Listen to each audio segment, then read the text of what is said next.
नमस्कार जी, मैं Shifali secret of your life program में आपका तहे दिल से स्वागत करती हूँ। एक बार फिर से आपके सामने हाजिर हैं ज्योतिष और विज्ञान की ढेर सारी बातें लेकर। इस बार आ रहा है सावन का महीना। जो सावन का महीना है वो 2 महीने चलने वाला है, यानी शिव भक्त हैं वो बहुत ज्यादा प्रसन्न होंगे। तो कौन सी चीजें जो हैं इस महीने वर्जित होने वाली हैं, जो नहीं करनी है, और जो करनी है या धार्मिक कुछ करना है, तो उसके बारे में जानकारी लेंगे प्रोफेसर गुरदीप रोड़ा साहब से। तो पहले स्वागत कर लेते हैं प्रोफेसर। ओम नमः शिवाय। नमस्कार। ओम नमः शिवाय शिवाली जी। ओम नमः शिवाय गुरुजी। प्रोफेसर, इस बार जो सावन का महीना है वो 2 महीने चलने वाला है, यानी कि इस बार जो है पुरुषोत्तम मास है, जिसे हम अधिक मास भी कह देते हैं, मल मास भी कह देते हैं। कहते हैं कि इस महीने मांगलिक कार्य जो है वो नहीं करने चाहिए। क्या ये वाकई सत्य है? क्या सिर्फ धार्मिक कार्यों के ही ऊपर हमें अपनी रुचि रखनी चाहिए? हमें बताइए। बहुत अच्छा पूछा शिवाली जी आपने। आज आपने बात की सावन के महीने की। आप सबको पता ही है अधिक मास 3 साल के बाद आता है तकरीबन जी। क्योंकि कैलकुलेशन करें तो हमारा जो देसी महीना है 3 साल के बाद एक महीना बढ़ जाता है, उसमें पुरुषोत्तम मास भी आता है। जी। जो सावन का महीना इस बार 4 जुलाई से लेकर 30 अगस्त तक आ रहा है, यानी कि जो सावन के महीने के व्रत रखते हैं उनके लिए बहुत खुशी का है, क्योंकि इस बार व्रत आपके बढ़ने वाले हैं। और जिस घर में मंगल कार्य नहीं होते, जो कहते हैं शादी नहीं होती लड़की की, लड़के की शादी नहीं होती, और कोई भी कार्य करने की कोशिश करते हैं तो दुख का सामना करना पड़ता है, तो इस जो अधिक मास आ रहा है सावन का महीना, इसमें किए गए उपाय आपकी जो खुशी है उसको बढ़ा देंगे। उपाय मैं बताऊंगा इसमें क्या क्या करना है। पहले मैं आप सबको ये बता दूं, जिसकी शादी नहीं होती उसके लिए बहुत अच्छा मास है ये। जिसने कोई भी मंगल कार्य करना है उसके लिए भी बहुत अच्छा है। लेकिन पहले मैं सबको ये बता दूं, मंगल कार्य करने के लिए आपके पास सिर्फ और सिर्फ 10 दिन ही हैं। यानी कि जो मुहूर्त लास्ट मुहूर्त निकल रहा है वो 14 जुलाई तक निकल रहा है। उसके बाद मल मास स्टार्ट हो जाएगा 18 जुलाई को। तो उसमें कोई भी जो शुभ काम नहीं करते। अगर कोई इंसान, किसी भी इंसान ने शादी का मुहूर्त, गाड़ी लेनी है और दुकान का मुहूर्त, कोई भी मंगल कार्य करने हैं, मुंडन करना है, धार्मिक कार्य करने हैं, तो आपने मल मास में नहीं करने। जो मल मास की तारीख है वो 18 जुलाई से लेकर 16 अगस्त तक रहेगी। इसमें कोई भी कार्य आपने नहीं करना। हाँ, जो मुहूर्त है, लास्ट मुहूर्त मेरे ख्याल में जो निकल रहा है वो 14 जुलाई का निकल रहा है। प्रोफेसर, यानी कि अगर हमने कोई मंगल कार्य करना है अभी के वक्त, वो 10 जुलाई फिर या फिर 14 जुलाई को हम कर सकते हैं। 14 जुलाई से पहले पहले कुंडली के मुताबिक जी। हम जब भी कोई डेट निकलती है तो जी। वो निकाल देते हैं 14 जुलाई से पहले पहले। जी।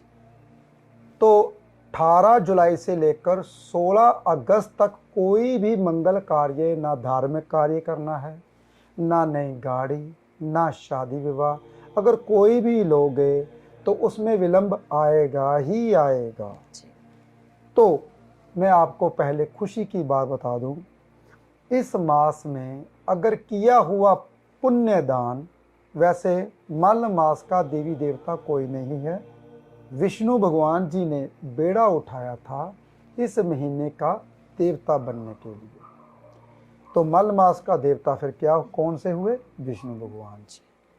तो इस मास में विष्णु भगवान जी सोने चले जाते हैं, आराम करते हैं। वैसे तो कहते हैं, रश्मि रथी में भी लिखा था, मैं जब भी मोहनता हूँ लोचन छा जाता चारों ओर मरण। यानी कि अगर वो 1 मिनट के लिए सो जाए तो ऑक्सीजन ब्रह्मांड में खत्म हो जाएगी।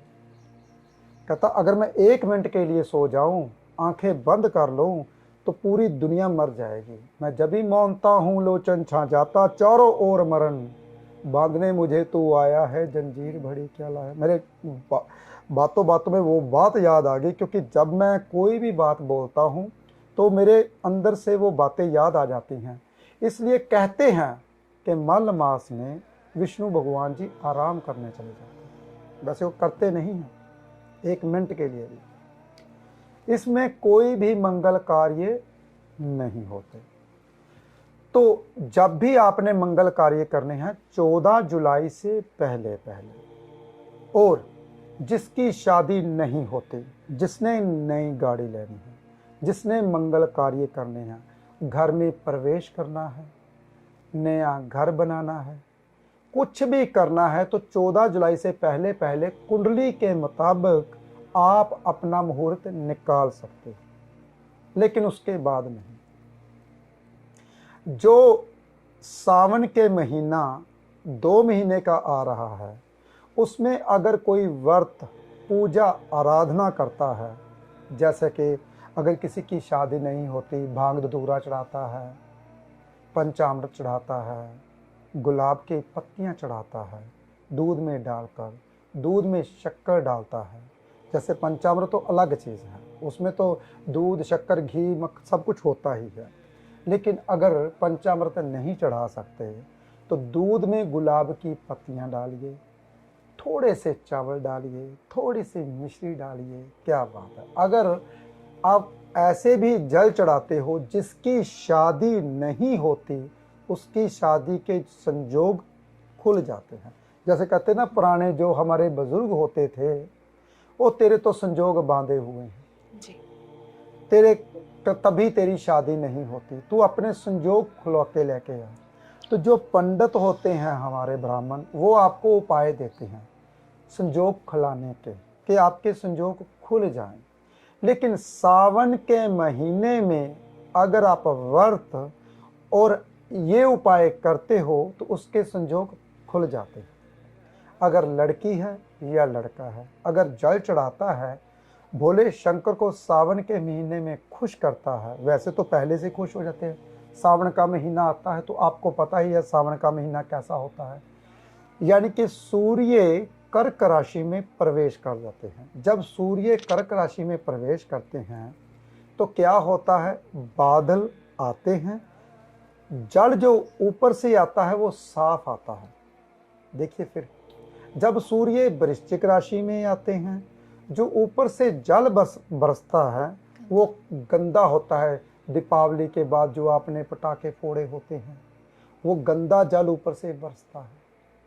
तो जब कभी सूर्य देव मीन राशि में आते हैं, सूर्य देव जब आते हैं मार्च से लेकर अप्रैल तक, यानी कि मार्च की 14-15 तारीख से लेकर अप्रैल की 14-15 तारीख तक जो बरसात होती है वो थोड़ी सी नमक वाली होती है, क्योंकि सूर्य देव मीन राशि में आए।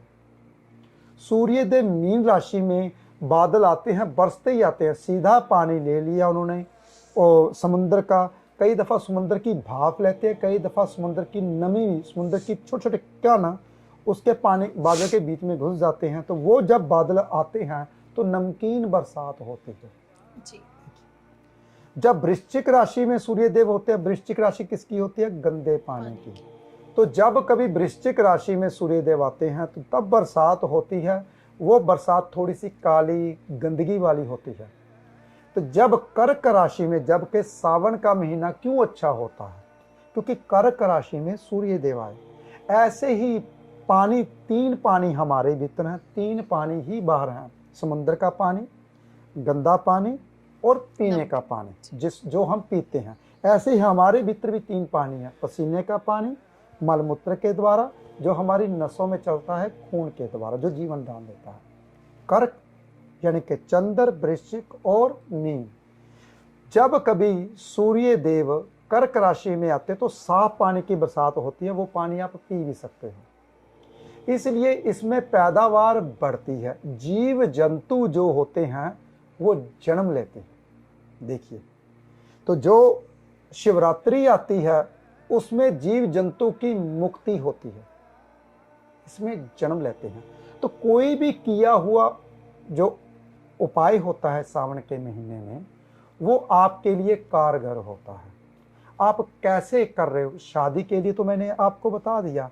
अब आपका कि कौन सी वजह से आप परेशान हो, जैसे कि मन, आपने बोला कि कोर्ट केस चल रहा है, बहुत परेशानी है, तो हम उपाय कौन सा करें?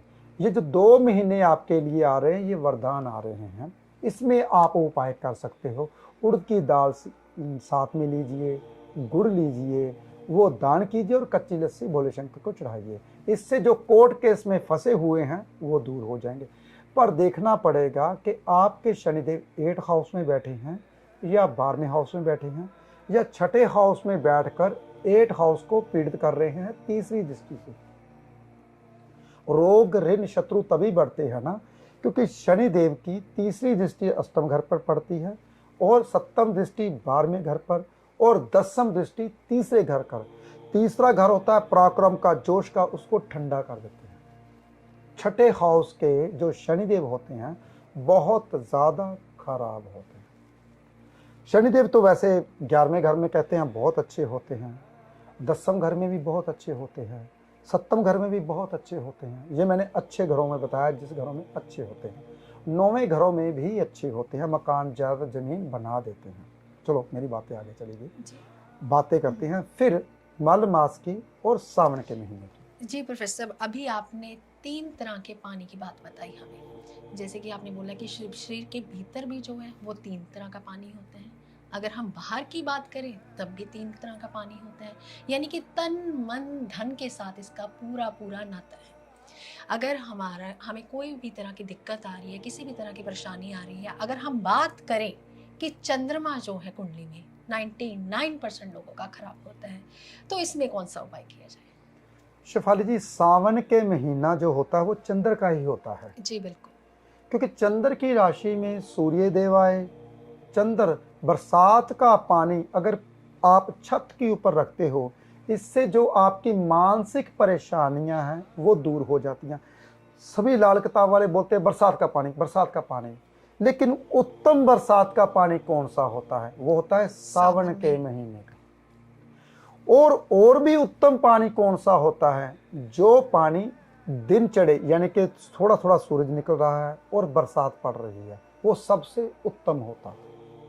और भी उत्तम कौन सा होता है? अगर हम उसको प्लास्टिक के डिब्बे में इकट्ठा करते हैं, तो उसको अगर हम छत के ऊपर रखते हैं टीन के डिब्बे में, पहले इकट्ठा प्लास्टिक के डिब्बे में करना है, सीधा टीन के डिब्बे में डाल, और भी उत्तम बन जाता है। जैसे कहते हैं ना, किसी के घर की बैटरी खराब हो रही हो तो उसमें कौन सा पानी डालना चाहिए? बरसात का पानी, बिना अर्थ किए हुए। अगर आप किसी भी लोहे के बर्तन में उसको इकट्ठा करोगे, उसका अर्थ हो जाएगा, वो भारी हो जाएगा। अगर किसी प्लास्टिक में डालो, कई दफ़ा पता ना आपको करंट नहीं लगता लकड़ी के ऊपर, प्लास्टिक के ऊपर, तो वही कारण है, वो अर्थ नहीं होता। वो हल्का पानी जब बैटरी में डालते हो, बैटरी में डालते हो, तो वो अच्छी चलती है। अगर उसकी मियाद साल की तो वो 2 साल चलती है। इसीलिए ये सबसे उत्तम होता है। अगर और भी अच्छा उपाय करना चाहते हो, मेरे पास उपाय बहुत है, तो आप दिन की बरसात सावन के महीने में ऐसे आप अपने हाथों को कीजिए। हाथों के ऊपर आपके जो बारिश है वो पड़नी चाहिए। इससे भी आपका जो मन है वो शांत रहेगा। घर में जो खुशियाँ नहीं आ रही वो आनी शुरू हो जाएगी। जी प्रोफेसर, आजकल पति पत्नी में जो मन मुटाव है ना, वो बहुत ज़्यादा है। तो सावन का महीना आ रहा है, आप ही ने कहा कि ये सावन का महीना इस बार 2 महीने चलेगा, तो उसमें हम कौन सा ऐसा उपाय करें ताकि पति पत्नी के जो संबंध है वो मधुर हो जाए? शेफाली जी, आपने क्या करना है मैंने अभी भी बताया कि जब भी आप सावन के महीने में जल चढ़ाने जाते हो, तो मधुर संबंध के लिए मैंने गुलाब की पत्तियाँ, जिसकी शादी नहीं होती, गुलाब की पत्तियाँ, लेकिन गुलाब जल हो सके तो वो भी बीच में डाल सकते हो आप। अगर जिसके संबंध बिगड़ रहे हैं तो गुलाब जल बीच में डालकर, गुलाब की पत्ती के साथ गुलाब जल भी बीच में डाल दीजिए, और साथ में आप शक्कर, गुड़ की जो शक्कर होती है वो बीच में मिक्स कर सकते हो। थोड़े से चावल, दूध आधा पानी, अगर ऐसे जल चढ़ाते हो, और जल चढ़ाने का तरीका तो वैसे मैंने बता रखा है अपने सभी एपिसोड में, 3 बजे से लेकर 4 बजे के बीच में अगर ऐसा चढ़ाते हो तो जो भोले शंकर जी को लगता है वो अमृत लगता है। 4 से लेकर 5 बजे के भीतर चढ़ाते हो तो वो भोले शंकर जी को दूध लगता है। 5 से लेकर 6 बजे के बीच में चढ़ाते हो तो वो जल लगता है।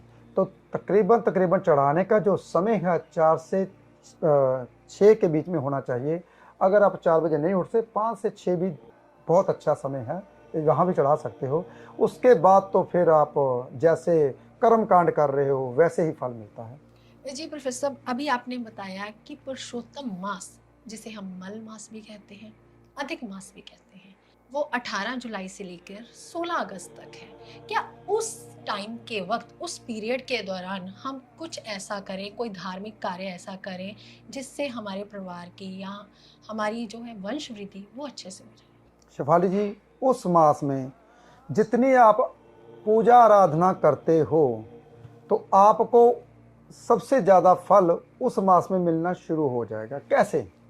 क्योंकि देवी देवता कोई भी उस मास के अधिकारी नहीं है, सिर्फ विष्णु भगवान जी हैं, वो भी आराम करने चले जाते हैं। तो फिर आप कोई भी पूजा आराधना, ऐसे नहीं कि आपने जगराता करा लिया, यज्ञ करा लिया, कुछ ऐसा नहीं करवाना। सिर्फ मेडिटेशन करनी है या अपना घर में बैठ के भगवान का नाम लेना है। उस वक्त किया हुआ पूजा आराधना आपको दूसरे मास से ज़्यादा लगता है। लेकिन अगर आप उस वक्त दान पुण्य करते हो तो वो भी लगता है आपको, क्योंकि जो भगवान है, सबका करता है, वो तो आराम करने चले गए। लेकिन दूसरों के लिए अगर आप कुछ भी उपाय करते हो, जैसे कि अपनी कुंडली के मुताबिक, ऐसे नहीं करना चाहिए। कई दफ़ा कुछ लोग क्या करते हैं, चावल का दान करने चले जाते हैं तो चंद्रमा उसका छठे हाउस में होता है। शबील लगा लेते हैं आजकल पानी की, तो चंद्रमा छठे हाउस में शबील नहीं लगानी चाहिए। चंद्रमा अगर कहीं अच्छा बैठा हो तब भी आप शबील लगाइए, चावल का दान दीजिए, चीनी का दान दीजिए। तो गेहूं का दान कई दफ़ा करने चले जाते हैं जब सूर्य कभी कहीं खराब होता है, शनि और राहु के साथ बैठा होता है। ऐसा बिल्कुल भी नहीं करना होता। कुंडली के मुताबिक ही उपाय करना होता है। जैसे कुंडली के मुताबिक उपाय बनते हैं, वैसे ही अगर इस मास में आप दान पुण्य करते हो तो आपको लगता है आपके घर में मंगल कार्य होते हैं, जो भी आपके संबंध हैं वो मधुर होते हैं। जी प्रोफेसर साहब, आज आपने हमें बहुत अच्छे ढंग से समझाया कि श्रवण मास जो 2 महीने का आ रहा है, तो उसमें कौन से ऐसे धार्मिक कार्य करना है, कौन सा जल चढ़ाना है, कैसे जल चढ़ाना है और किस वक्त जल चढ़ाना है। पुरुषोत्तम मास के बारे में भी आपने बता दिया। अगर धार्मिक कार्य करते हैं, ये सारे कार्य जो भी करने हैं आपने कुंडली दिखाकर करने हैं, बिना कुंडली दिखाए आपने कुछ नहीं करना, क्योंकि ऐसे भी दान दिया जो है वो बिल्कुल भी नहीं लगता, बल्कि उसका नुकसान ही हो जाता है। अगर आप हमारे चैनल पर नए हैं, हमारे चैनल को लाइक करें, वीडियो को शेयर करना बिल्कुल भी ना भूलें। हम जल्द ही अगले एपिसोड में मिलेंगे। फिलहाल आज के लिए इतना ही। ओम नमः शिवाय।